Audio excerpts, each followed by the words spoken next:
porque o Corinthians, por mais que sofresse em campo, conseguiu vencer o Cobressal. Já o São Paulo, meu amigo, que vexame, hein?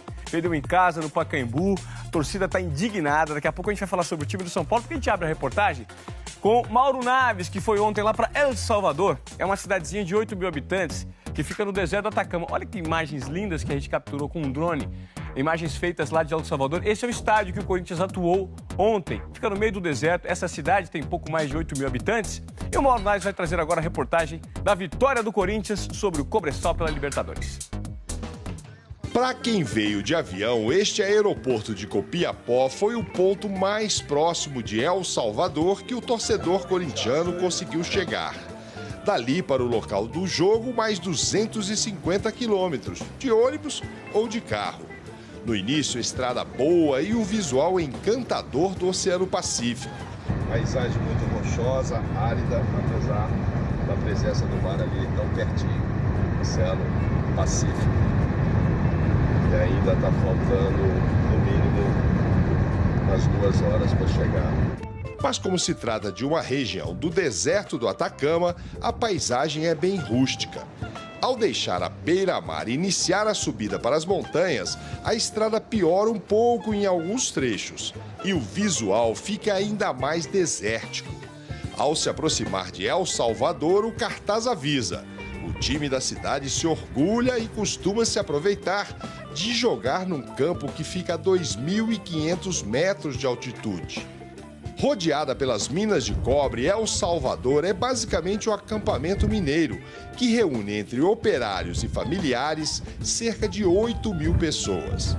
A maior obra da cidade é exatamente o estádio El Cobre, capacidade para 20 mil pessoas, praticamente 3 vezes a população da cidade. Até por isso, ele nunca encheu. Para Corinthians e Cobressal, as arquibancadas receberam menos de 3 mil pessoas, entre elas pouco mais de 100 animados corintianos. E essa turma começou vendo um jogo nervoso inicialmente.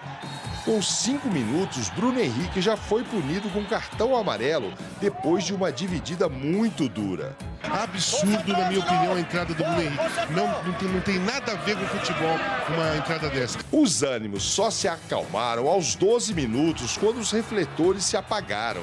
A partida ficou interrompida por 17 minutos. Acabou a luz. Quando a iluminação retornou, o Cobressal foi mais efetivo no ataque. Pelo lado esquerdo, o argentino Benítez conseguia cruzamentos sempre perigosos. A pinta voltou com mais vontade o time do Cobressal. De repente, nova paralisação, desta vez para atendimento ao goleiro Cássio, que bateu com a cabeça. A impressão que dá é que ele apagou. Hoje é um momento de tensão, de preocupação. Um jogo com 2 apagões, qual foi o maior? Dos refletores ou o seu? Eu acho que foi o meu, né? Porque é sempre difícil quando toma uma pancada na cabeça. E eu me senti meio sonolento e foi uma pancada forte, mas graças a Deus não foi nada grave, eu consegui me recuperar. A jogada corintiana mais perigosa aconteceu na cobrança de falta feita por Luca. Saiu à direita do gol. Vamos tentar manter o ritmo desse final de primeiro tempo para a gente conseguir vencer. No segundo tempo, o Corinthians começou mostrando mais disposição para atacar. E ainda foi beneficiado com a saída do melhor jogador do time chileno. Benítez machucou de forma muito feia o braço. Nossa, caiu muito mal o braço direito, dá a sensação de fratura. Eu não quero nem olhar mais. Com uma cabeçada forte de Iago, que acertou a trave. Toque de cabeça. E uma boa chance de Elias, desperdiçada 2 vezes. Ela sobrou para o próprio Elias, que pegou mal na bola. Ela subiu demais e foi para fora. O Corinthians parecia conformado com o empate. No entanto, já nos acréscimos, Luca conseguiu criar a jogada do gol corintiano. Depois do chute rasteiro do atacante, o zagueiro Escalona marcou contra. Olha o gol!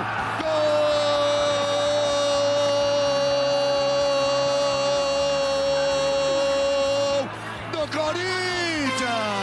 A vitória na estreia foi um grande prêmio para quem veio tão longe enfrentar a altitude e o clima árido do deserto chileno. É importante você começar bem a competição, né?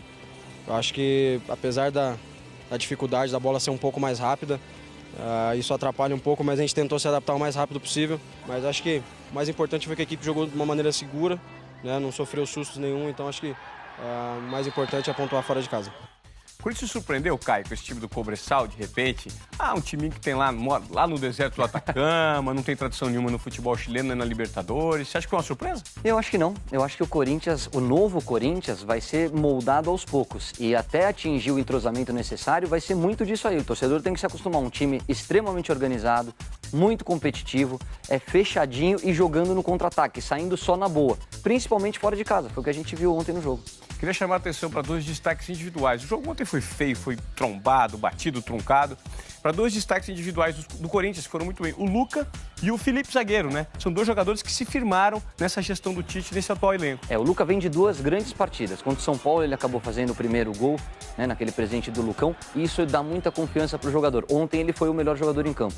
Participativo, de um time que criou muito pouco na frente, ele foi sempre o jogador mais perigoso do ataque corintiano.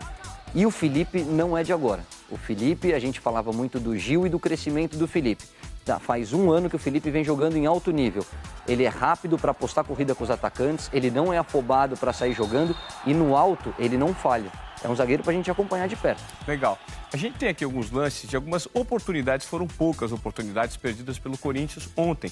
Mas o que chama a atenção é o pouco poder ofensivo que essa equipe tem hoje. O Danilo foi sacado da partida no segundo tempo, a entrada do André, que também não conseguiu fazer muita coisa, né, Caio? Mas, Ivan, saiu Renato Augusto, saiu Jadson, saiu Wagner Love, saiu Malcom e saiu Ralf. Do meio de campo saiu para frente e saiu quase todo mundo. Então só ficou o Elias. Até eles entenderem o jeito de jogar, até você entender onde o companheiro gosta de receber a bola, qual tipo de movimentação para sair na cara do gol, que é o que o time do ano passado tinha, isso leva tempo. Por isso que eu acho que o Corinthians vai ser um pouquinho mais preso do que foi em 2015.